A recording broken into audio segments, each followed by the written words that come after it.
Buenas noches y bienvenido al canal No Mires Atrás. Antes de comenzar, cuéntanos desde qué ciudad nos estás viendo y si alguna vez viviste algo parecido. Mi nombre es Carlos, o al menos eso es lo que dice mi credencial de empleado municipal. Tengo 50 años y mi mundo se reduce al turno de noche, al olor a diésel y a los secretos que las calles de la colonia Doctores susurran cuando la gente de bien duerme. Llevo casi la mitad de mi vida en el servicio de limpia, conduciendo el camión, compactador, y creía haberlo visto todo. Jeringas, animales muertos, ropa ensangrentada. Pero la ciudad, cuando se vacía, tiene otra cara. Yo conocía sus ritmos, el zumbido de los transformadores, el peso exacto de la basura en cada calle. Era mi reino de asfalto y silencio, un lugar donde yo era el único testigo. Mi rutina era un ancla. Empezaba a las 10 de la noche en el depósito, cerca del eje central. Mi compañero Beto, un chavo de 20 y tantos, se la pasaba con los audífonos puestos, ajeno a todo. Mejor para mí. No me gusta la plática innecesaria. El trabajo es simple. Conducir lento, esperar a que los muchachos de a pie lancen las bolsas a la panza del camión, accionar la compactadora y seguir. El olor a basura ya ni lo notaba. Era como el aire que respiraba. Las luces de mercurio pintaban de un amarillo enfermo el pavimento, a veces húmedo por el sereno. Conocía cada bache, cada tope, cada esquina donde los perros callejeros esperaban las obras. Era un baile monótono, predecible. Y en esa predictibilidad yo encontraba una extraña paz. Todo se rompió en una esquina específica, la que está en Doctor Andrade, casi llegando al Jardín de las Artes Gráficas. Ahí fue donde aparecieron por primera vez. Eran unas bolsas negras, industriales, pero con un peso que no era normal. Hizo falta que nos bajáramos Beto y yo para poder cargarlas. Eran densas, como si estuvieran llenas de arena mojada o escombro. Pero lo que me inquietó fue el olor. Por debajo del tufo agrio de mi noche, la basura. Se colaba un aroma dulzón y metálico, como el de una carnicería que ha dejado la sangre secarse por días. Lo primero que pensé fue que era algún tipo de desecho de hospital o un ritual de santería. En la Doctores, uno aprende a no hacer preguntas. Las cargamos, las echamos y seguimos. Una semana después, en la misma esquina, estaban otra vez. Mismo peso anormal, mismo olor repugnante que se te metía hasta el fondo de la garganta. La inquietud se convirtió en una espina clavada en mi nuca. Esta vez una de las bolsas venía mal cerrada, estirada por el contenido. Al momento de lanzarla con fuerza hacia la boca del compactador, se rasgó contra el borde metálico. Fue solo un instante, bajo la luz sucia de la farola y los focos del camión. Pero lo vi. No era basura. Eran huesos.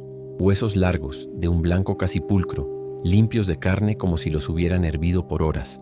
Vi claramente un fémur y lo que parecían ser costillas. Se me heló la sangre. Beto ya estaba de vuelta en mi descent, el estribo. Sin pensar, accioné la palanca.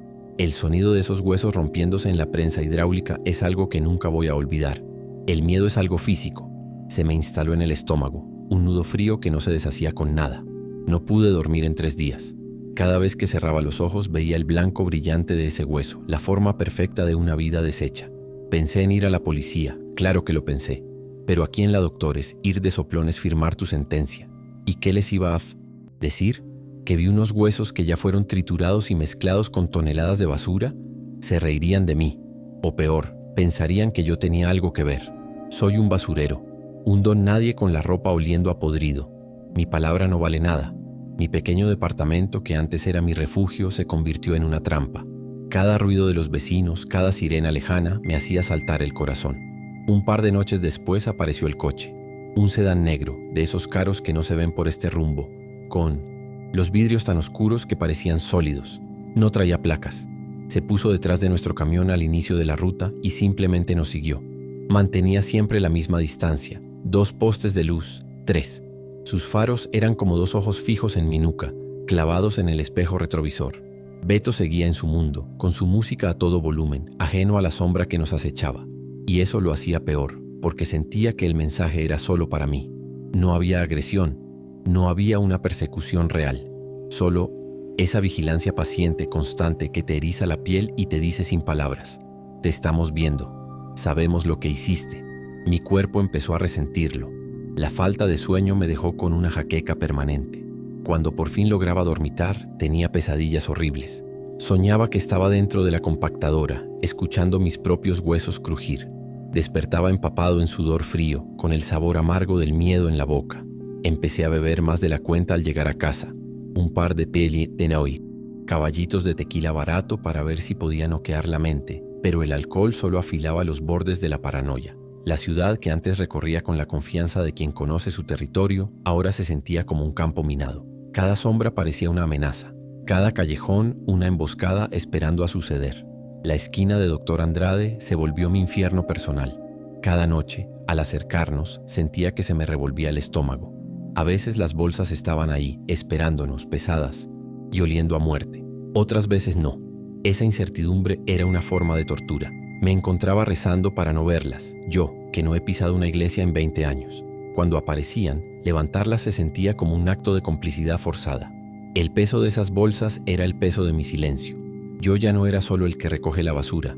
Me habían convertido, sin mi permiso, en el que desaparece la evidencia. El último eslabón de una cadena de la que no sabía nada, pero de la que ya formaba parte. El punto de quiebre llegó un domingo por la mañana. Regresaba a casa arrastrando los pies, con el sol de la mañana sintiéndose como una aguja en mis ojos cansados. Mi puerta, la número 12, al fondo del pasillo de la vecindad. Y ahí, sobre el tapete raído que decía bienvenido, había un objeto. Era un solo hueso, una costilla para ser exactos, pulida hasta brillar con un blanco casi nacarado. Era idéntico a los que había visto salir de la bolsa. Debajo asomaba una pequeña hoja de papel, doblada. Me temblaban tanto las manos que casi no pude recogerla. La desdoblé. No era una amenaza escrita a mano, sino un texto impreso a máquina, limpio, impersonal y absolutamente aterrador. Sabemos que guardas nuestros secretos. No era una pregunta ni una advertencia. Era una afirmación. La confirmación de que mi silencio había sido aceptado. Ahí se acabó el Carlos que yo conocía. No fui a la policía. No empaqué mis cosas y huí. ¿A dónde iría un viejo como yo? Ellos tenían mi nombre, mi dirección, mi ruta. La nota no era para asustarme. Era un contrato de trabajo que nunca solicité. Sigo conduciendo el camión por las calles dormidas de la Doctores. Sigo viendo el coche negro, mi socio silencioso en las rondas nocturnas. Sigo levantando las bolsas en esa esquina. Su peso es un horror familiar en mis brazos. Soy su hombre, el fantasma que limpia sus huellas.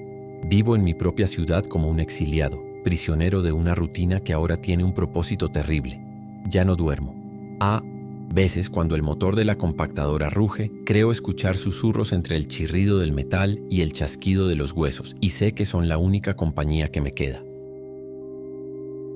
Mi nombre es Arturo, tengo 28 años y mi trabajo es tejer la red invisible que mantiene viva a esta ciudad. Soy técnico de fibra óptica. Mientras la gente vive sus vidas, yo estoy en los postes, en las azoteas, en los sótanos, conectando los hilos que llevan sus secretos, sus trabajos, sus amores. Me gusta mi trabajo, o me gustaba. Tiene una lógica, un orden, un problema, una solución. Mi camioneta, con su olor a plástico de cableado y a herramientas, es mi oficina. Soy bueno en lo que hago, rápido, eficiente. Un pequeño dios de la conectividad que desciende para arreglar la vida digital de la gente. Pero hay lugares en esta ciudad como la colonia Peralvillo, donde los cables son más viejos y los problemas mucho más profundos. La orden de trabajo era rutinaria. Baja velocidad de internet. El domicilio, un edificio de departamentos antiguo en la calle Matamoros. La fachada se caía a pedazos, con parches de humedad que parecían mapas de países tristes. Por dentro, el aire era espeso. Olía a fritanga vieja y a concreto húmedo. El cliente que me abrió era un hombre sin edad, de mirada huidiza y cortesía forzada. Me explicó el problema mientras yo asentía, mi mente ya en el poste de la calle, donde estaba el nodo principal. Sentía una extraña pesadez en ese lugar, como si las paredes escucharan. Le dije que revisaría la conexión externa y salí, agradecido por volver al aire libre. Subí al poste, asegurado con mi arnés. El ruido de la ciudad era un murmullo distante allá, abajo. Abrí la caja de conexiones y me encontré con lo de siempre. Un nido de ratas de cables, empalmes hechos al aventón, un caos de décadas. Pero entre todo eso algo llamó mi atención. Un cable coaxial, grueso y bien protegido, que no correspondía a nuestra red. No era el típico diablito para robarse la tele de paga. Este estaba instalado de forma profesional. Salía del troncal principal y se metía directo por una ventana del edificio del que acababa de salir. Mi curiosidad profesional, mi maldición se encendió. Era un rompecabezas que no estaba en mi orden de trabajo y no pude resistirme. Sé que no debía hacerlo. Va contra todas las reglas y el sentido común. Pero el impulso fue más fuerte. Saqué mi equipo de diagnóstico, un aparatito que mide la calidad de la señal, y con unas pinzas especiales lo conecté al cable clandestino. Esperaba encontrar datos, una señal de internet pirata, algo lógico, pero la pantalla de mi dispositivo marcó una señal de audio de baja frecuencia. Puse los audífonos de trabajo, más por costumbre que por otra cosa, y entonces lo oí. El sonido era sucio, de mala calidad, como una llamada de teléfono que se queda abierta. Escuché una voz fría, monótona, haciendo preguntas. Y luego, otro sonido, un quejido ahogado, un sollozo contenido, el ruido de alguien sufriendo. Con una sacudida de hielo en las venas, comprendí que estaba escuchando una tortura, en vivo. Arranqué los audífonos de mis oídos como si quemaran. Me temblaban las manos. Me quedé en el poste, a 10 metros de altura, sintiéndome más expuesto que nunca. El sonido, ese gemido ahogado, se repetía en mi cabeza. No era una película, era real. Estaba pasando ahora mismo, a unos metros de donde yo estaba. Bajé del poste casi en automático, guardando mis herramientas con torpeza. Volví al departamento, le dije al hombre de la mirada huidiza que su internet ya estaba arreglado, evitando sus ojos. Sentí su mirada fija en mí mientras yo recogía mis cosas, una mirada que ya no parecía cortés, sino calculadora. Lo único que quería era subir a mi camioneta, perderme en el tráfico y que el ruido de la ciudad borrara los gritos que había escuchado. Esa noche no dormí. Daba vueltas en la cama, en el silencio de mi cuarto, y el audio de baja calidad volvía una y otra vez. El interrogatorio, el dolor. Pensé en llamar a la policía, hacer una denuncia anónima. Pero ¿desde dónde? ¿Con qué pruebas? Rastrearían la llamada. Y si esa gente tenía contactos, si estaban vigilando yo, sería el siguiente. El miedo es un consejero muy persuasivo. Me convencí a mí mismo de que lo mejor era no hacer nada. Yo no vi nada, no oí nada. Fue una mala suerte, un cruce de cables equivocado. Mañana me asignarían una reparación en Santa Fe o en la del Valle, lejos, muy lejos de Peralvillo y de sus secretos. Solo tenía que fingir que hoy nunca había existido. La luz de la mañana no trajo ningún alivio. El mensaje de mi jefe en el celular se sintió como una piedra en el estómago. Arturo, te necesito urgente en Peralvillo otra vez. Cliente de alta prioridad. La dirección estaba a solo 2 calles del edificio de ayer. No podía ser una coincidencia. El universo se estaba burlando de mí. Le rogué a mi jefe que mandara a alguien más. Inventé que me sentía mal, pero fue inútil. El cliente te pidió a ti específicamente, me dijo. Con una sensación de fatalidad, conduje de vuelta a ese barrio, sintiendo que las calles se estrechaban a mi alrededor, que el laberinto me estaba llamando de nuevo. Estacioné la camioneta con las manos empapadas de sudor sobre el volante. Ni siquiera alcancé a bajar mi caja de herramientas. En cuanto puse un pie en la banqueta, lo vi. Salió de un zaguán como si me estuviera esperando. Era el hombre del departamento de ayer. Su cara ya no tenía ninguna expresión de cortesía. Sus ojos eran 2 pedazos de vidrio. Caminó directo hacia mí y yo me quedé congelado, incapaz de moverme. No me saludó, no dijo nada sobre el internet. Simplemente extendió su mano y me mostró un teléfono celular, un modelo barato, de prepago. Escuchamos que eres bueno arreglando líneas, dijo. Su voz era la misma voz fría y monótona de la grabación. Ahora vas a escuchar nuestras llamadas y nos dirás si hay algún ruido. Y me puso el teléfono en la mano. Me quedé ahí, de pie, paralizado. El plástico barato del teléfono se sentía como un grillete en mi mano. Mi mente gritaba que corriera, que lo arrojara, que hiciera algo, pero mi cuerpo no respondía. El hombre me sostuvo la mirada y vi un destello de algo que podría ser diversión en sus ojos muertos. No te preocupes, continuó, su voz apenas un murmullo. Es un trabajo sencillo, nosotros te llamaremos. Tú solo escuchas. Si oyes estática, un corte, cualquier cosa, nos avisas. Queremos que nuestro servicio sea de la más alta calidad. Dejó que las palabras flotaran en el aire, cargadas de un significado terrible. La amenaza era clara, aunque no dicha. Cualquier falla en el servicio, cualquier interferencia en sus líneas sería mi responsabilidad, y las consecuencias del fracaso resonaban en mi memoria con los sonidos que había interceptado. Se dio la vuelta y se fue sin decir más, perdiéndose en uno de los pasillos de la vecindad como si se lo tragara la pared. Nunca fui con el cliente de alta prioridad. Sabía que no había ninguna avería que arreglar. Me subí a mi camioneta y conduje sin rumbo, con el teléfono en el asiento del copiloto como si fuera una serpiente esperando para morder. Ya no soy un técnico de fibra óptica. Soy el supervisor de calidad de un grupo de secuestradores. Cada vez que ese teléfono vibra y lo hace, mi corazón se detiene. Tengo que contestar. Tengo que escuchar los ruegos, las preguntas frías, los sonidos de sufrimiento. y rezar porque la línea se mantenga nítida. Mi curiosidad no abrió una puerta, me encerró para siempre en el cuarto con ellos. Me llamo Arturo y soy el guardián de una línea muerta que sigue gritando. Mi nombre es Soledad. A mis 62 años, mi mundo entero está contenido en este pequeño local de La Lagunilla, entre el zumbido de mi vieja máquina de coser Singer y el olor a tiza y a tela nueva. He pasado más de 40 años aquí, remendando dobladillos, cambiando cierres, ajustando la ropa de la gente del barrio. Mis manos conocen la historia de esta comunidad a través de sus prendas. Soy una pieza más del paisaje, una mujer callada, de rutinas fijas, que construyó su vida con hilo y aguja. Este taller, con sus carretes de colores y sus maniquíes desnudos, no es solo mi trabajo, es mi refugio, el único lugar donde todo tiene un orden que yo controlo. Mi día a día es un ritual. La luz que se filtra por la ventana polvosa, el pregón del que vende camotes afuera, los buenos días de los clientes que son los mismos desde hace décadas. Conozco las telas de memoria, el poliéster barato de los vestidos de domingo, la mezclilla gastada de los obreros, los uniformes escolares que se encogen con cada lavada. Mi vida es una costura recta y predecible. Mis manos, aunque ya manchadas por la edad, son firmes. La precisión de una puntada, la tensión correcta del hilo. Esos son los pilares de mi existencia. En este caos de la ciudad, mi pequeño local era mi isla de certeza. La llegada de ese hombre fue como una piedra en un estanque. No era de por aquí, se notaba a leguas. Su traje caro, sus zapatos brillantes, su forma de hablar tan pausada y correcta. Rompía con todo lo que era familiar. Me trajo un lote de trajes de lujo, de esos que solo ves en las revistas y olían a un perfume que costaría más que mi alquiler. Pidió que se los ajustara con urgencia y me pagó por adelantado, una cantidad que no me atreví a contar delante de él. Todo en billetes nuevos. Su amabilidad era fría, distante. No me miraba a los ojos, sino a mis manos, como si estuviera evaluando una herramienta de trabajo. Esa noche me quedé a trabajar hasta tarde. Quería terminar pronto, sacar esos trajes de mis taller, como si su sola presencia contaminara el aire.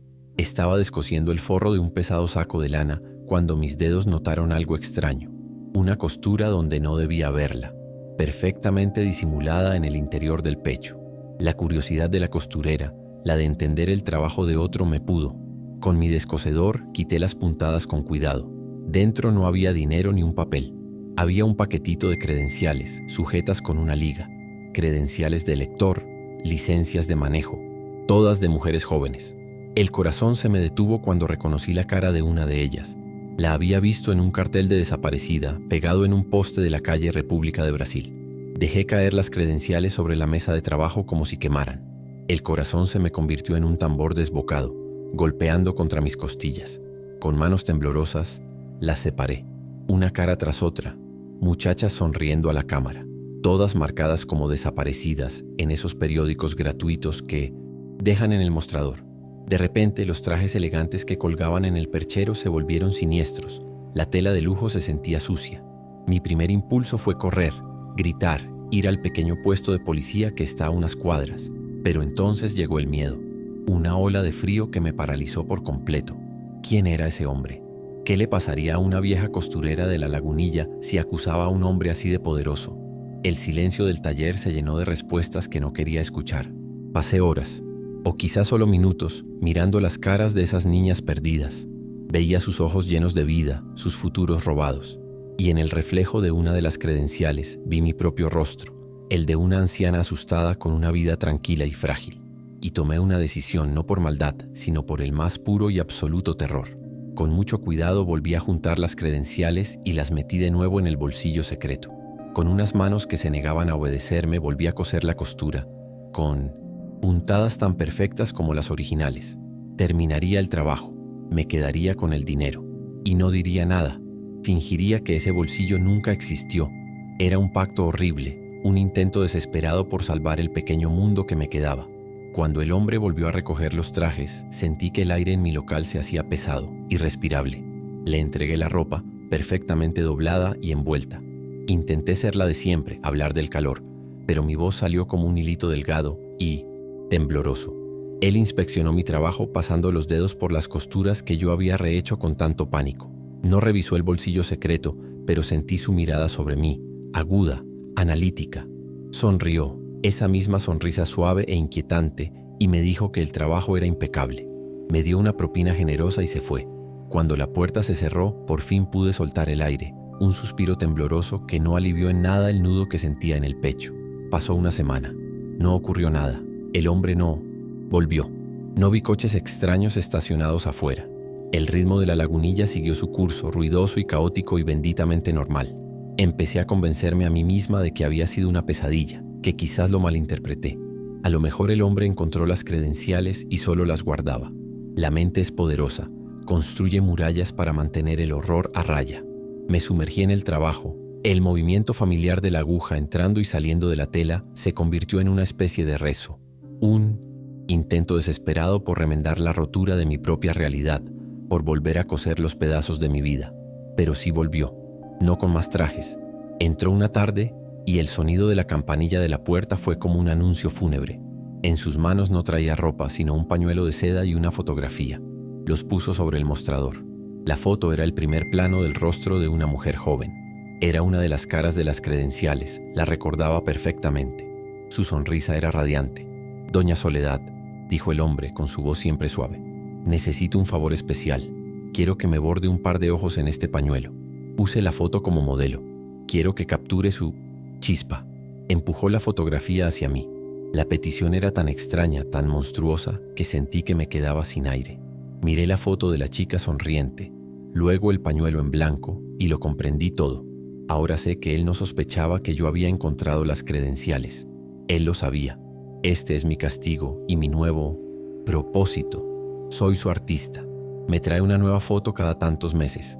Siempre una muchacha que vi en las noticias. Siempre con un trozo de seda nuevo. Yo ya no pregunto nada. Tomo la foto, cierro con llave mi local y lloro mientras enhebro la aguja. Bordo los ojos tratando de capturar la vida que él apagó. Es el trabajo más íntimo y horrible que he hecho en mi vida. Me he convertido en la guardiana de sus trofeos, la que les da un último y silencioso testimonio. Mi taller ya no es un lugar de remiendos. Es un mausoleo de seda e hilo, y yo soy su cuidadora perpetua. El zumbido de mi máquina es lo único que logra apagar los gritos. Me llamo Ismael, tengo 22 años y mi vida huele a humedad y a esfuerzo. Trabajo repartiendo hielo en el mercado de la Merced, un monstruo que nunca duerme del todo. Desde antes de que salga el sol, ya estoy entre los gritos de los cargadores y el olor a cilantro y carne cruda. Es un trabajo pesado, de esos que te rompen la espalda, pero es honrado, o eso creía yo. El frío de las barras de hielo se te mete en los huesos, pero el dinero que gano es para ayudar en mi casa y a ver si un día me alcanza para una moto. Soy joven, soy fuerte, pero este jale te curte o te quiebra. No hay de otra. La rutina es un monstruo en sí misma. Cargar la vieja camioneta con bolsas de cubitos y los bloques macizos que parecen ataúdes de cristal. Recorrer las calles caóticas del mercado, esquivando diableros y baches. Las caras de los taqueros y los dueños de las fondas son siempre las mismas, gente trabajadora como yo. Mis manos siempre húmedas, siempre frías, incluso con guantes. Es un mundo de texturas. La superficie rugosa del hielo, los pisos grasientos de las cocinas, los billetes sudados que me dan. Era agotador, repetitivo, pero no había sorpresas.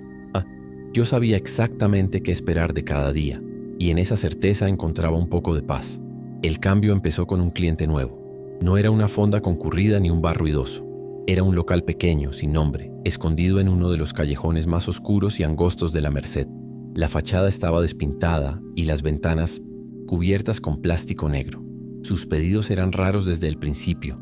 No querían las bolsas de cubitos. Solo querían bloques de hielo sólidos, macizos, mucho más grandes de lo normal. Y la hora de entrega era muy específica. De madrugada, en ese momento de silencio, justo antes de que el mercado despierte por completo. El pago era bueno, siempre en efectivo y sin muchas palabras. Así estuve unas semanas haciendo la entrega sin pensar demasiado. Pero una mañana, la humedad hizo que mis guantes resbalaran. Estaba maniobrando uno de esos bloques gigantes con el gancho, bajándolo de la camioneta. El bloque de más de 100 kilos se me fue de las manos y se estrelló contra el adoquín del callejón.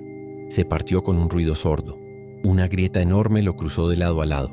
A la luz tenue del único foco trasero de mi camioneta, vi algo. No era una burbuja de aire. No era una mancha. Congelada en el puro centro del bloque había una silueta oscura. Me arrodillé, mi aliento formando una nube de bajo, y la reconocí. Era la forma inconfundible de una mano humana. Por un segundo mi mente se negó a entender. Pensé que era una sombra, un juego de la luz, pero la forma era demasiado perfecta, los dedos ligeramente encorvados, la silueta de la palma. Una ola de terror puro, primitivo, me subió desde el estómago, tan fuerte que me dieron ganas de vomitar. No grité, ni siquiera respiré.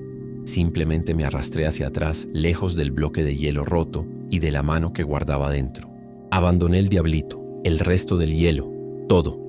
Me metí a la camioneta, las manos torpes buscando las llaves, y arranqué a toda velocidad, las llantas rechinando sobre las piedras mojadas, dejando mi macabro descubrimiento atrás en la oscuridad del callejón. Conduje sin rumbo por casi una hora, la imagen de esa mano grabada a fuego en mis párpados. Terminé estacionado junto al circuito interior, viendo el cielo empezar a clarear, viendo a la ciudad despertar como si nada. Pero mi mundo se había hecho pedazos. Yo no transportaba hielo, transportaba evidencia, cuerpos. La verdad me golpeó con la fuerza de un puño. El peso extra, las entregas de madrugada, el local escondido, todo encajó con una claridad espantosa. Me sentí sucio, cómplice.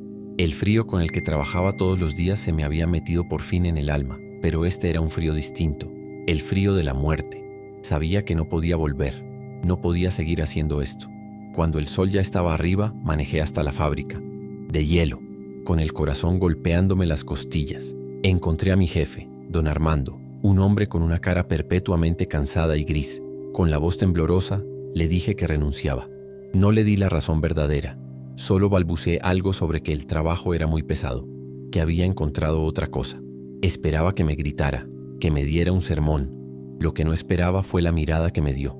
No era de enojo ni de decepción, era una ausencia total de expresión.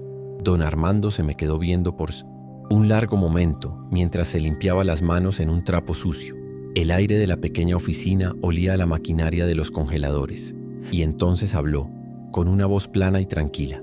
«Mira, Ismael», dijo sin levantar la vista, «ese cliente del callejón paga muy bien. Paga lo suficiente como para que no hagamos preguntas. Hay cosas en esta vida que es mejor dejar congeladas».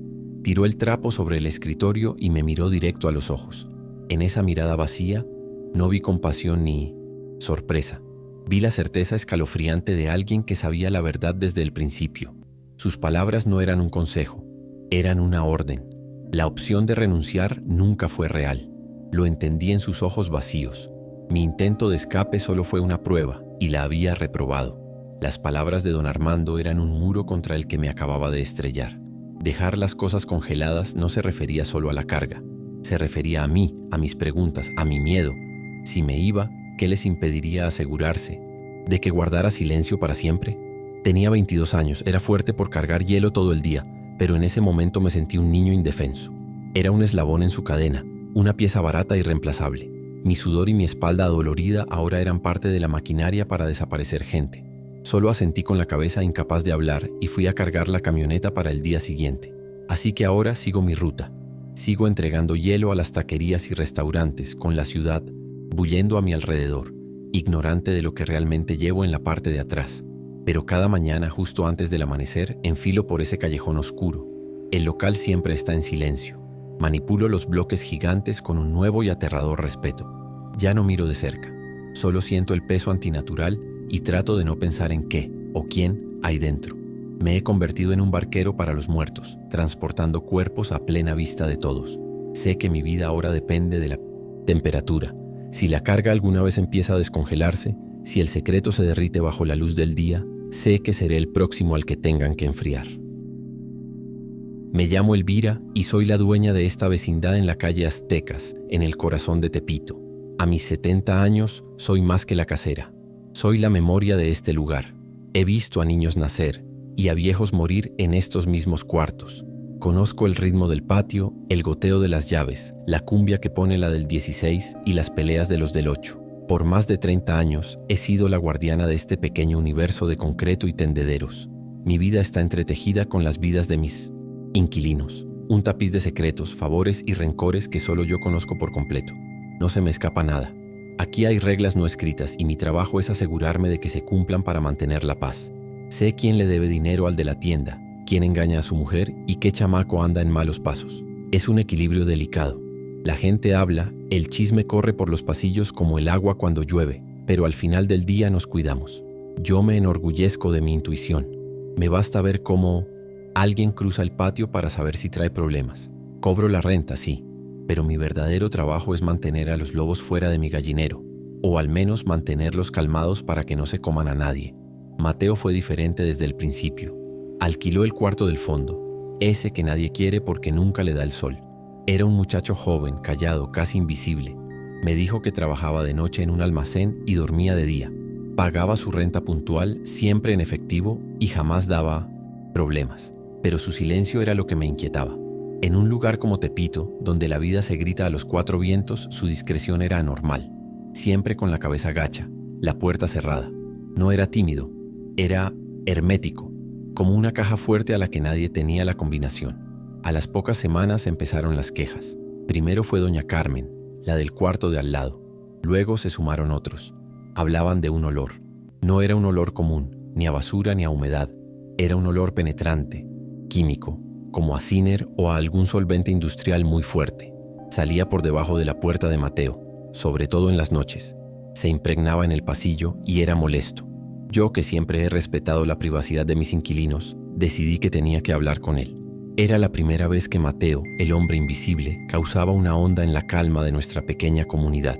Toqué a su puerta una tarde cuando sabía que ya estaría despierto. Tardó en abrir. Cuando lo hizo se veía pálido, con unas ojeras oscuras que no le había notado. El olor a químico salió del cuarto y me picó en la garganta. Le expliqué con calma las quejas de los vecinos. Él se mostró apenado al instante. Su voz era suave y educada. Me explicó que trabajaba con productos de limpieza industrial y que a veces se traía material para preparar sus pedidos. Me juró que tendría más cuidado, que guardaría todo en contenedores sellados. Parecía tan sincero, tan inofensivo, que hasta me sentí mal por haberlo molestado. Me fui, diciéndome a mí misma que el asunto estaba resuelto. Una semana después, el infierno se desató en la calle. Lupita, la nieta de los de enfrente, una niñita de 7 años, desapareció. La vieron por última vez jugando en la banqueta. Llegó la policía, hicieron preguntas, buscaron en las azoteas, en las bodegas. La vecindad entera se sumió en un silencio tenso y temeroso. La cumbia de la del 16 se apagó. Los niños ya no salieron a jugar al patio. Yo veía las patrullas ir y venir desde mi ventana, con un nudo de angustia en el estómago. Pensaba en todas las caras que habían pasado por mis cuartos en 30 años. Un catálogo de gente buena y de gente mala. Durante esos días de búsqueda y angustia, noté algo más. El olor del cuarto de Mateo había cambiado. El químico seguía ahí, pero más tenue, y ahora estaba mezclado con otra cosa. Un aroma dulzón, empalagoso. Me costó un día entero identificarlo. Era perfume de niña, de ese barato con olor a fresa. El mismo que Lupita siempre usaba, se lo ponía a su mamá para ir a la escuela. La conexión me golpeó como si me hubieran dado una bofetada. Sentí un mareo. Tuve que apoyarme en la pared del patio. Los dos olores, el químico y el dulce, se revolvieron en mi cabeza creando algo absolutamente monstruoso. Al día siguiente de que la policía suspendiera la búsqueda intensiva, me di cuenta de que no había visto a Mateo. Su puerta seguía cerrada. Toqué 1, 2, 3 veces. Nada. Preocupada, usé mi llave maestra. Pero el cuarto estaba vacío. Pero no solo vacío de él, estaba completamente limpio. Sus pocas cosas ya no estaban. El cuarto estaba impecable, más limpio de lo que nunca había estado. El piso fregado, las paredes sin una mancha. Sobre la mesita había un sobre con el dinero de 2 meses de renta y la llave. Se había ido, se había esfumado sin hacer el menor ruido. Lo que más me aterró fue la limpieza. Era una limpieza violenta, antinatural, como si alguien hubiera intentado borrar a la fuerza una mancha que no era de mugre. El olor a químico casi había desaparecido, pero quedaba ese fantasma dulce del perfume de fresa flotando en el aire. Caminé por el cuartito, pasando la mano por las superficies talladas. Todo perfecto, demasiado perfecto.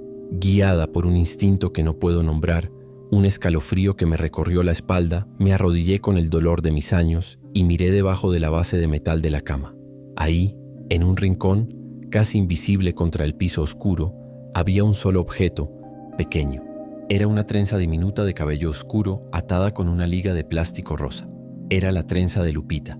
Recogí la trenza con los dedos temblorosos y la acuné en mi palma. Era todo lo que quedaba. Nunca llamé a la policía. ¿Qué les iba a decir? ¿Que un hombre que pagó su renta por adelantado y limpió su cuarto se dejó olvidada una trencita de niña? Pensarían que soy una vieja loca. Esa noche arrojé la trenza a un anafre en la calle y la vi consumirse por el fuego. A Mateo nunca lo encontraron. A Lupita tampoco. La vecindad con el tiempo recuperó su ruido, pero para mí lo que quedó fue el silencio. Es un grito ensordecedor dentro de mi cabeza. Sigo cobrando la renta y barriendo el patio, pero ahora sé la verdad. Sé que le di refugio a un monstruo. Sé que vivió entre nosotros y que el silencio de todos fue el único rastro que dejó. Mi nombre es Ricardo. Tengo 55 años y mi vida es este cine. Un viejo palacio de películas casi en ruinas, aquí cerca de Garibaldi. Todo mi mundo huele a terciopelo viejo, a palomitas rancias y al polvo de décadas. El traqueteo de los proyectores de 35 milímetros ha sido la banda sonora de mi existencia. Soy un hombre análogo en un mundo digital, una reliquia, igual que mi cine. Amo la oscuridad de la sala, el parpadeo de la luz que sale de mi cabina, la magia de ver una historia proyectada en la pantalla, incluso si ahora el público es apenas un puñado de nostálgicos y fantasmas. Este lugar es mi santuario y mi condena. Mi rutina nocturna es un ritual sagrado. Enhebrar la película en el proyector, revisar el foco, escuchar el zumbido familiar de la máquina al cobrar vida. Pasamos sobre todo clásicos del cine de oro, películas que la mayoría ya olvidó. Nuestra clientela es escasa, viejos solitarios, parejas jóvenes buscando un lugar barato y oscuro donde besarse. Siento una profunda melancolía por lo que se ha convertido el cine, un fantasma de su antigua gloria, pero es mi fantasma. Conozco cada grieta del techo, cada butaca que rechina. Este lugar, con todo y su decadencia, era el único sitio donde me sentía seguro, donde yo tenía el control de la luz y las sombras. Una noche la rutina se hizo añicos. Llegó un grupo de hombres. No eran los clientes habituales. Vestían trajes caros, zapatos lustrados y hablaban con una autoridad que no pertenece a este barrio. No querían ver la película programada. Querían alquilar una sala entera para una función privada. Mi jefe, desesperado por el dinero, aceptó sin dudar. Uno de los hombres, el que parecía el líder, subió a mi cabina de proyección. Me entregó una única y pesada lata de película. No tenía etiqueta, no tenía título. Sus instrucciones fueron simples, directas y heladas. El hombre me dio un sobre grueso lleno de billetes. «Proyecta esto», me dijo, su voz sin ninguna emoción.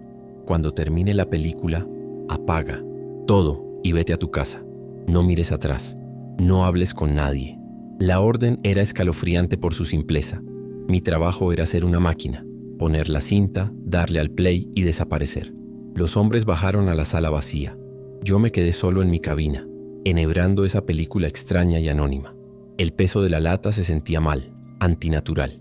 Mi mano flotaba sobre el botón de inicio, con un nudo de inquietud apretándome el estómago. La curiosidad, esa enfermedad de proyeccionista, luchaba contra la fría advertencia de ese hombre. Sé que debí obedecer, tomar el dinero, poner la película y caminar hacia la noche de Garibaldi sin mirar atrás. Era lo inteligente, lo seguro. Pero 30 años encerrado en una cabina te cultivan una necesidad profunda de ver la historia. ¿Qué podía haber en esa cinta misteriosa que exigiera tanto secreto? ¿Una película perdida? ¿Algo ilegal pero inofensivo como pornografía vieja? Me convencí a mí mismo de que una mirada rápida por la ventanilla de proyección no haría daño a nadie. Estaba a salvo en mi cabina, muy por encima de las butacas vacías. Fue un error fatal, una traición a la única regla que me habían dado y que me hubiera salvado la vida. Pulsé el botón. El zumbido familiar llenó la cabina. Abajo en la pantalla, una imagen parpadeó y cobró vida. No era una película. La calidad era cruda, como de video casero, grabada en una sola toma estática. La escena era un cuarto de concreto, desnudo. Un hombre estaba atado a una silla. Se me heló la sangre. Esto era real. Observé en un silencio horrorizado como dos figuras, con los rostros en la sombra, comenzaban a golpear al hombre de la silla. Los sonidos llegaban amortiguados pero asquerosamente claros a través de las delgadas paredes de mi cabina. Era brutal, metódico y carecía de cualquier artificio cinematográfico. Esto no era una historia, era una ejecución. Quería apartar la vista, apagar el proyector, pero estaba paralizado, hipnotizado por el horror. La cámara se acercó al rostro de la víctima, magullado y ensangrentado pero todavía reconocible. Sentí una sacudida, un vuelco nauseabundo en el estómago. Yo conocía a ese hombre. Había visto su cara en los noticieros hacía apenas unas semanas.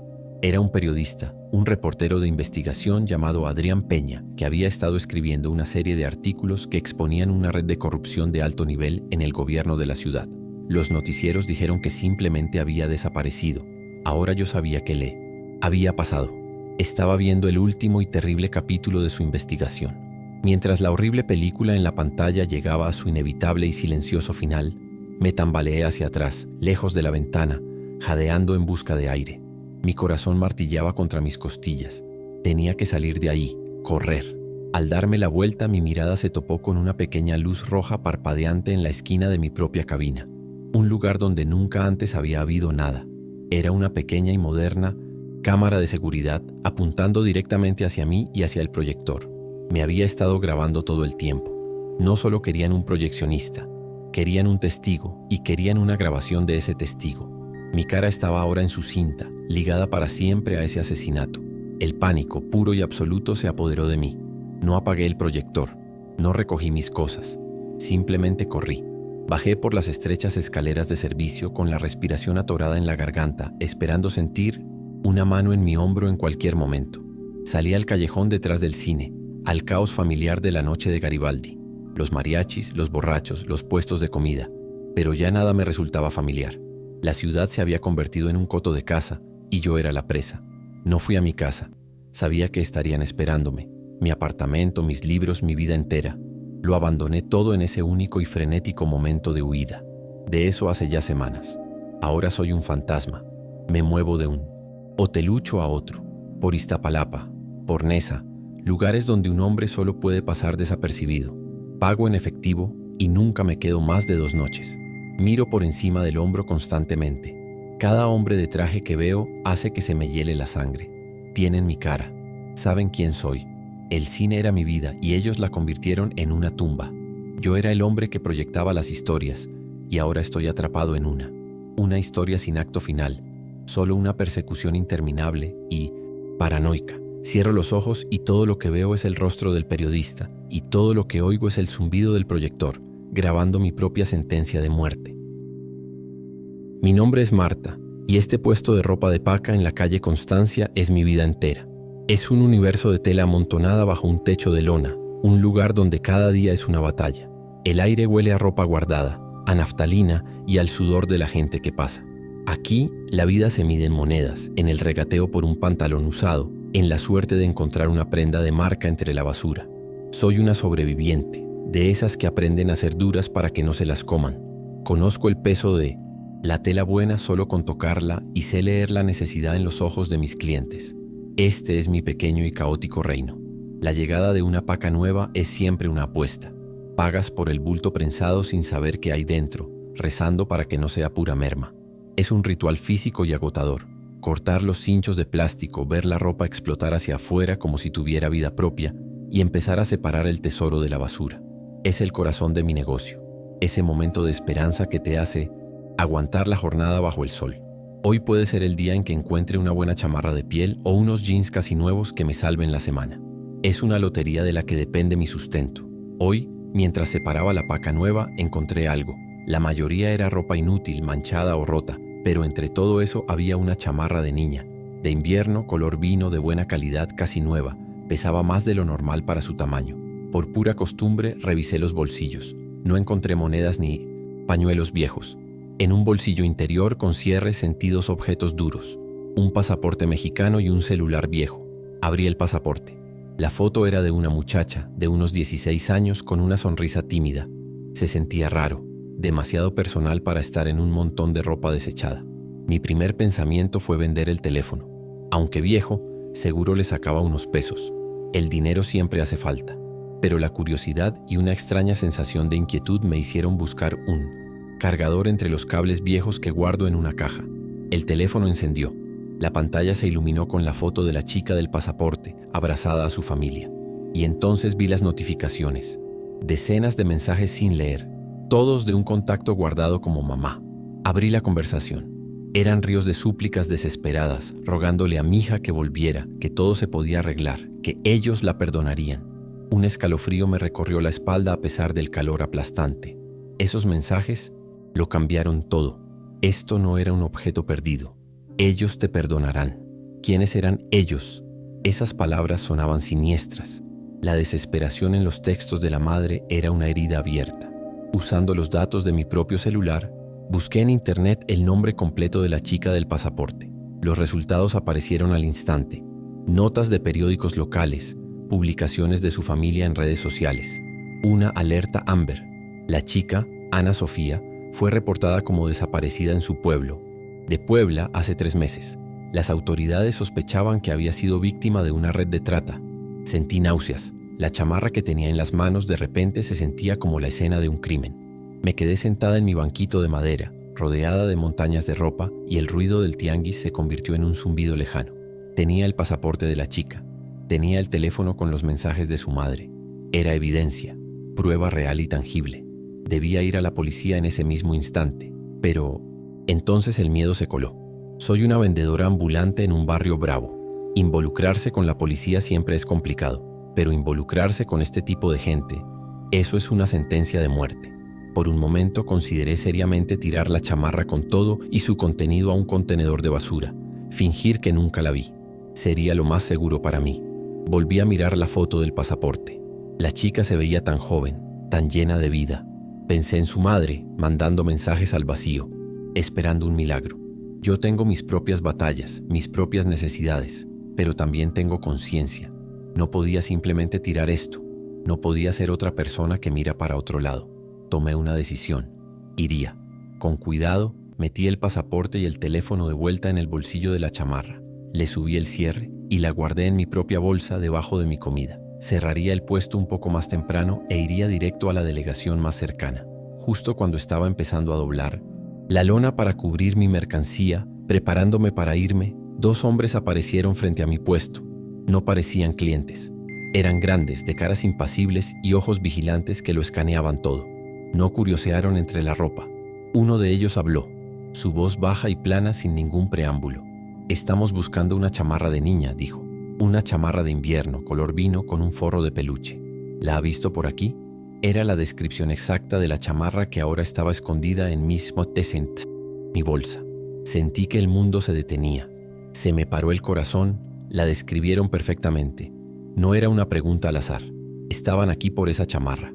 Todo mi valor, toda mi resolución de hacer lo correcto, se evaporó en un instante, reemplazado por un miedo frío y metálico. Les miré las caras duras y supe que no eran policías. Eran ellos, los que la madre mencionaba en sus textos. Me obligué a poner cara de aburrimiento, de fastidio, como cualquier vendedora a la que interrumpen cuando está por cerrar. «Aquí llega ropa por paca, por montón», dije, haciendo un gesto vago hacia las pilas de ropa. Si estaba ya se vendió, no sé. La mentira salió de mi boca, delgada y débil, pero era todo lo que tenía. Los hombres me miraron fijamente por un largo y silencioso momento, sus ojos tratando de ver dentro de mi cabeza. Finalmente, el que habló simplemente asintió con la cabeza lentamente y se fueron, desapareciendo entre la multitud del mercado. Pero en realidad nunca se fueron. Los veo ahora, los veo en todas partes, parados en la esquina de enfrente de mi puesto, sentados en un coche estacionado en la calle de mi casa. No se me acercan, solo observan. Ahora lo entiendo. La chamarra no estaba perdida. Era una devolución fallida, una mercancía que no logró volver. Y yo, la vendedora desafortunada que la encontró, ahora soy parte de la transacción. Soy un cabo suelto. Todavía tengo la chamarra, el teléfono y el pasaporte escondidos en mi casa. Son una bomba de tiempo y yo soy la que está atrapada con ella, esperando. Me llamo Leo, tengo 19 años y este cibercafé en la colonia Morelos es mi universo. Un local chico, con el zumbido constante de los ventiladores de las computadoras y un olor a polvo y a bebida energética barata. Esto es más un punto de encuentro del barrio que un centro de tecnología. Yo soy el tipo que está detrás del mostrador, casi siempre aburrido, viendo la vida pasar a través de los clientes que entran por su dosis diaria de internet. Soy joven y como todos los jóvenes creo que ya lo he visto todo, pero la verdad es que no he visto nada. Mi trabajo es simple, monótono y hasta hoy seguro. La clientela es siempre la misma. Chamacos de secundaria que vienen a jugar videojuegos en red, señoras que hacen videollamadas con sus familiares en Estados Unidos y hombres que se sientan a ver deportes o cosas peores en las pantallas. Mi única labor es cobrar, asignarles una máquina y mirar para otro lado. He desarrollado un cinismo de viejo. No me importa lo que hagan en las computadoras, mientras paguen su tiempo. Es un trabajo fácil de bajo riesgo, o al menos eso era lo que yo pensaba hasta que todo cambió por culpa de un cliente y su memoria USB. Él era uno de los habituales. Un señor mayor, siempre nervioso, que usaba la misma chamarra gastada sin importar si hacía un calor infernal. Nunca me miraba a los ojos. Siempre pedía la misma máquina.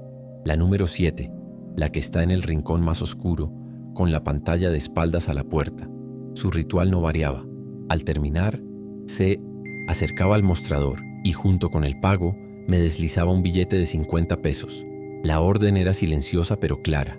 Borra el historial, las cookies, todo. Haz como si nunca hubiera estado aquí. Yo cumplía, sin hacer preguntas.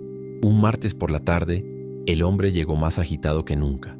Se sentó en las 7, hizo lo suyo y se fue casi corriendo, tropezando con la puerta al salir. Me pareció raro, pero no le di importancia. Minutos después, cuando fui a limpiar su lugar como siempre, la vi. Conectada al puerto USB de la computadora, había una pequeña memoria negra. Se le había olvidado. Mi primer instinto fue guardarla en la caja de objetos perdidos. Pero tratándose de él, de ese hombre tan reservado, la curiosidad me ganó. Sabía que estaba rompiendo nuestro pacto no hablado, pero saqué la memoria y la conecté a mi computadora, detrás del mostrador.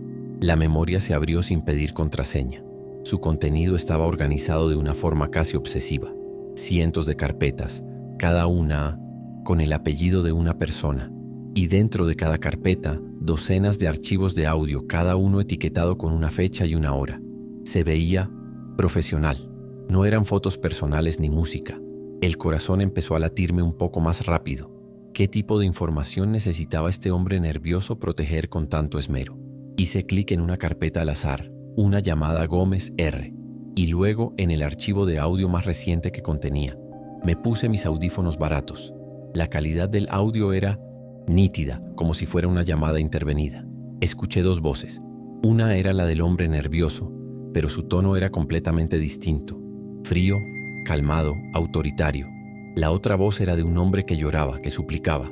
Mi cliente le estaba exigiendo un pago, describiendo con detalle lo que le pasaría a la hija del otro hombre si no entregaba el dinero en un lugar específico. Era una llamada de extorsión, un cobro de piso. Me arranqué los audífonos, con las manos temblando. Esto no era solo información, era un registro del terror. En contra de mi buen juicio, hice clic en otro archivo, de una carpeta diferente. Esta vez era una conversación entre el hombre nervioso y otra persona. Estaban planeando un asalto, discutiendo horarios, los puntos débiles de un sistema de seguridad, cómo neutralizar a los guardias. Todo era frío, profesional y absolutamente aterrador. Comprendí lo que había encontrado. Esta memoria USB era una biblioteca del crimen. Un archivo de extorsiones, planes, amenazas. Cada archivo era un pedazo de la pesadilla de alguien. El hombre nervioso no era una víctima, era un depredador, y este era su diario de trabajo. Saqué la memoria del puerto USB de un tirón y me la metí al bolsillo, con la mente a toda velocidad. ¿Qué debía hacer? ¿Ir a la policía? El tipo ya debía estar lejos. Al día siguiente estuve en vilo, esperando que el hombre entrara por la puerta en cualquier momento, exigiendo lo que era suyo. Pero no vino. En su lugar, una patrulla se estacionó afuera del café. 2 policías uniformados bajaron y entraron. No curiosearon. Caminaron directo al mostrador. Uno de ellos me miró y dijo: «Necesitamos la máquina 7». Fueron al rincón, se sentaron en la misma computadora que el hombre siempre usaba y empezaron a teclear, como si estuvieran revisando un buzón. La conexión explotó en mi cerebro con la fuerza de un choque eléctrico. Se me heló la sangre. No estaban investigando. Eran socios. El hombre nervioso y la policía eran parte del mismo negocio sucio. La computadora número 7 no era una máquina cualquiera. Era su oficina, su centro de comunicaciones. Y el hombre no había olvidado su memoria USB por un simple descuido. Probablemente lo habían arrestado o matado, o simplemente había roto su parte del trato. Los oficiales estaban aquí para revisar el sistema, para ver si se había hecho el depósito, para limpiar. Y yo, un estúpido y curioso muchacho de 19 años, estaba parado detrás del mostrador con toda su operación, todo su archivo del mal, quemándome en el bolsillo. Solo asentí, tratando de mantener la cara en blanco, con el corazón martillándome como si quisiera salírseme del pecho. Los oficiales se fueron después de unos minutos, satisfechos. Yo sigo aquí, detrás de este mostrador. El hombre nervioso nunca volvió, pero yo tengo su memoria. Es una bomba. Podría llevarla a la federal, a los noticieros. Probablemente podría derribar toda su red. Pero vi la mirada en los ojos de esos policías. Conocen este lugar. Conocen mi cara. Exponerlos sería un suicidio, así que estoy atrapado. Soy el bibliotecario involuntario de una colección de horrores, el guardián de una memoria que puede destruirlos a ellos o a mí. Cada vez que una patrulla pasa por la ventana me encojo. La memoria USB es mi secreto, mi poder y mi sentencia de muerte, todo en una pequeña pieza de plástico. Mi nombre es Javier, y mi vida es un círculo, un ir y venir interminable en la ruta que va de Indios Verdes a Tepito. Mi microbús es mi oficina y mi cárcel, un ataúd de metal con olor a diésel y a sudor ajeno. Los asientos de vinilo están rotos. Del retrovisor cuelgan un rosario y un pinito aromatizante que dejó de oler hace años. Soy parte del sistema circulatorio de esta ciudad monstruosa, un glóbulo rojo que navega por arterias de caos a cambio de monedas. El trabajo me ha quitado la paciencia y me ha dejado un cansancio crónico que ya no se quita ni durmiendo. La rutina diaria es una sobrecarga para los sentidos. El rugido del tráfico en Insurgentes Norte, el apretujamiento de cuerpos en las horas pico, el sonido incesante de las monedas cayendo en mi mano, el desfile de caras borrosas que suben y bajan. Conduzco casi en automático, con la mente adormecida para no volverme loco. He visto peleas, reconciliaciones, robos y hasta partos en este microbús. Es un pequeño teatro rodante de la vida de la ciudad, y yo soy su capitán, indiferente y agotado. Cada día es igual al anterior, una repetición infinita de paradas y arranques. Pero entonces empezó el patrón. Un hombre comenzó a subir todos los días en la misma parada, cerca del monumento a la raza. No tenía nada de especial, pero su rutina era de una rigidez militar. Pagaba siempre con un billete de 200 y nunca quería el cambio. Caminaba directo al tercer asiento de la derecha, el que tiene una rajada en el vinilo. Se sentaba ahí todo el trayecto mirando por la ventana, sin decir una palabra. Bajaba siempre en el mismo punto, en el corazón de Tepito. En este mundo de caos, esa regularidad fue lo primero que me llamó la atención. Poco después empecé a notar otra cosa. El hombre siempre dejaba un objeto en el asiento cuando se bajaba. Nunca era nada de valor. Un día era un periódico doblado de una forma particular. Al día siguiente, un encendedor desechable. Otro día, una simple pluma azul. Principio. Yo simplemente barría esas cosas al final del turno y las tiraba a la basura. Pensaba que el tipo era olvidadizo, pero la constancia, un objeto pequeño y diferente cada día, empezó a sentirse menos como un accidente y más como una señal. Una extraña e incómoda inquietud comenzó a formarse en mi cabeza. La inquietud se convirtió en una certeza fría un martes por la tarde. El hombre subió, dejó una revista doblada en el asiento y se bajó en su parada de siempre en Tepito. 2 calles. Después un chavo con una energía nerviosa se subió corriendo. No buscó lugar. Caminó directamente al tercer asiento ahora vacío. Agarró la revista sin siquiera detenerse y gritó: «¡Bajan!» en la siguiente esquina. Todo pasó tan rápido, de una forma tan eficiente, que comprendí que acababa de presenciar una transacción. Mi microbús no era solo un transporte público, se había convertido en un buzón de correo clandestino. Saberlo fue peor que sospecharlo. Cada día después de eso observaba el ritual con una creciente sensación de pavor. El remitente subía, dejaba el paquete y se bajaba. Unas paradas más adelante, el receptor subía, lo recogía y se desvanecía. Los objetos seguían siendo mundanos: una cajetilla de chicles, un solo cigarro, un boleto de metro, pero ahora se sentían cargados de amenaza. ¿Qué información estaban pasando? ¿Qué tratos se cerraban en ese asiento de vinilo roto? Yo ya no era solo un chofer, era un participante involuntario, el escenario de un crimen, silencioso y diario. Quería cambiar mi ruta, reportarme enfermo, cualquier cosa, pero tengo una familia que mantener. Mi trabajo, que antes era solo una rutina agotadora, se convirtió en una fuente de terror cotidiano. Empecé a poner demasiada atención. Notaba los coches que a veces parecían seguir a mi microbús por unas cuadras después de la entrega. Estudiaba las caras de los remitentes y los receptores. Siempre gente distinta, pero todos con los mismos ojos duros y alertas. El interior de mi propio microbús, mi lugar de trabajo, se sentía ajeno y peligroso. El tercer asiento de la derecha se convirtió en un agujero negro que absorbía todo el aire. Evitaba mirarlo por el retrovisor, pero podía sentir su presencia, un letrero de reservado que solo yo podía ver. Lo inevitable finalmente ocurrió una noche de lluvia. La rutina se desarrolló como siempre. El remitente dejó una cajita de cerillos. Unas cuadras más adelante, un muchacho flaco subió para hacer la recogida. Agarró los cerillos y se bajó del microbús en medio del aguacero. Tan pronto como sus pies tocaron la banqueta, una camioneta negra sin placas se le cerró. 2 hombres vestidos de oscuro saltaron. Lo vi todo por el espejo lateral, iluminado por los faroles que se reflejaban en el asfalto mojado. Agarraron al chico, lo estrellaron contra una pared y todo terminó en segundos. Lo metieron a la fuerza en la camioneta y desaparecieron en la noche. Nadie en la calle se detuvo. Nadie ayudó.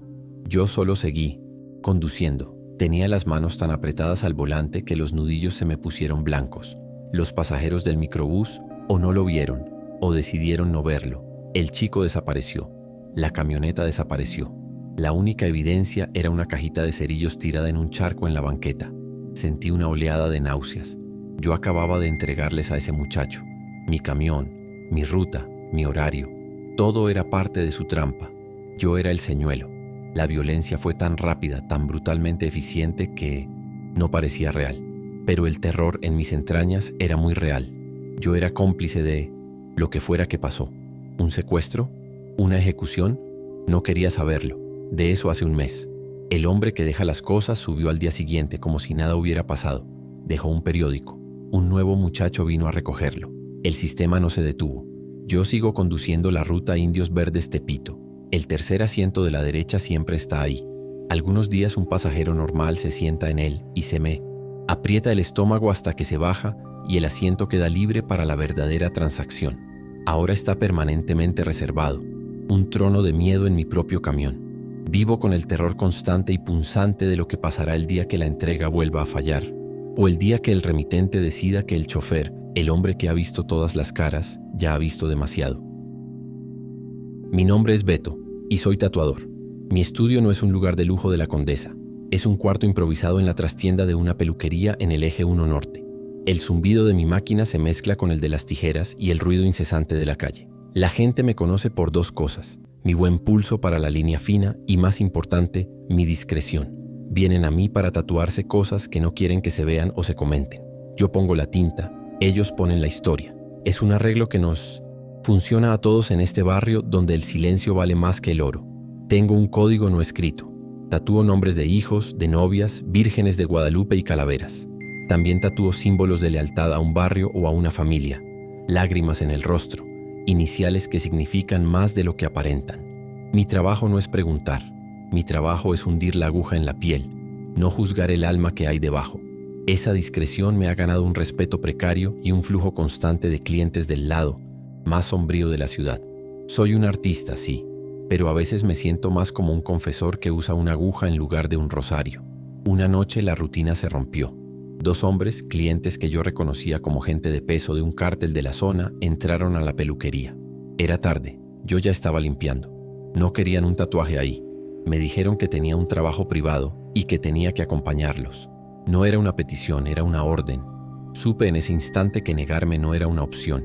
Empaqué un pequeño kit portátil, mi máquina, la fuente de poder, un bote de tinta negra y agujas esterilizadas. Mis manos, normalmente firmes como rocas, ya empezaban a sentirse frías y torpes. Me llevaron en una camioneta con los vidrios polarizados a una bodega en alguna parte de la zona industrial. El aire olía a óxido y a concreto húmedo. Adentro, bajo una única y cruda luz industrial, había varios muchachos arrodillados, atados y amordazados. Esperándome estaba su jefe, un hombre al que solo conocía como el patrón. Señaló a los jóvenes aterrorizados y luego me mostró un trozo de papel. En él había un símbolo, un diseño extraño e intrincado de líneas y puntos. «Quiero que les marques la cara», dijo el patrón. «A todos, que todos sepan lo que son». Lo entendí de inmediato. No estaba ahí para crear arte. Estaba ahí para marcar ganado antes de ir al matadero. Se me heló la sangre. Mis manos, de las que tanto me enorgullecía por su firmeza, temblaban. Uno de los sicarios me empujó hacia el primer muchacho. Sus ojos estaban desorbitados por un terror tan profundo que era casi silencioso. Intenté no mirarlo a la cara, verlo solo como un lienzo, un trozo de piel. Le limpié la mejilla con alcohol y el olor, normalmente estéril y limpio, se sintió nauseabundo en el aire viciado de la bodega. Coloqué la plantilla del símbolo en su rostro. Respiré hondo, tratando de controlar el temblor de mi pulso, y encendí la máquina. El zumbido de la aguja sonó obscenamente alto en mi lenoción. El silencio cargado de miedo. Fui pasando de un hombre al siguiente, en una sombría línea de producción de la deshonra. Con cada rostro que marcaba sentía que una parte de mí se moría. La tinta se sentía distinta, no como la que usaba para tatuar santitos o rosas. Esta tinta se sentía pesada, maldita. Intenté trabajar rápido, ser una máquina, no pensar en la piel tibia bajo mi aguja o en los sonidos de miedo ahogados por las mordazas. Los estaba marcando como traidores. Podía sentir la finalidad de mi trabajo, la permanencia de un símbolo que seguiría a estos hombres hasta sus tumbas, las cuales yo sabía que no estaban muy lejos. Cuando terminé con el último, el patrón se me acercó. Ni siquiera revisó el trabajo. Simplemente me entregó un fajo grueso de billetes, más dinero del que yo había tenido en mis manos en toda mi vida. «Buen trabajo», dijo el hombre con la voz plana. «Esto nunca pasó. Olvídate de sus caras, olvídate del símbolo, olvídate de que estuviste aquí». La advertencia era clara y quedó flotando en el aire como humo. Me llevaron de vuelta y me dejaron a unas cuadras de mi estudio. Caminé a casa con las piernas entumecidas, con el dinero en el bolsillo sintiéndose como un bloque de hielo. Intenté olvidar. Bebí, trabajé sin parar, traté de perderme en el ruido de la ciudad. Por unas semanas casi funcionó.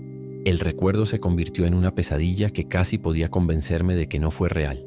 Y entonces empezó. Vi el símbolo. Primero fue un grafiti rápido y mal hecho en una pared de mi calle. Me detuve en seco con el corazón martilleando. Coincidencia, me dije. Es el logo de una nueva pandilla. Pero luego lo vi de nuevo rayado en la puerta de un baño público y otra vez dibujado en el vaho de la ventana de un bar. El símbolo me estaba siguiendo. La confirmación final, la que me rompió por dentro, llegó una semana después. Estaba en mi casa, lavándome la cara en el pequeño baño después de una noche larga. Me eché agua y al levantar la vista hacia el espejo lo vi. Por una fracción de segundo, dibujado en el vaho del cristal, estaba el símbolo, perfectamente trazado, flotando justo sobre mi propia mejilla. Grité y me tambaleé hacia atrás, con el corazón queriendo salírseme del pecho. Cuando volví a mirar, ya no estaba. Solo quedaba mi propio reflejo aterrorizado. En ese momento lo comprendí con una certeza escalofriante. El símbolo no era una coincidencia, no era solo un recuerdo, era un mensaje, una marca. Yo no. Fui solo un testigo esa noche. Fui el sacerdote de su ritual. La tinta que usé, la aguja de mi mano, no solo los marcó a ellos, me conectó a su destino. El símbolo que veo en todas partes no es un recuerdo que me atormenta, es una convocatoria. Para esos muchachos fue una sentencia de muerte, y ahora para mí es una llamada. No sé cuándo vendrán, quizá mañana, quizá en un año, pero sé que un día vendrán por mí para cerrar el círculo. Sigo trabajando, sigo tatuando, pero ahora, cuando limpio mi estación, a veces veo ese símbolo reflejado en el cromo pulido de mi máquina, y sé que la tinta que puse en su piel ahora, de alguna manera, también está bajo la mía.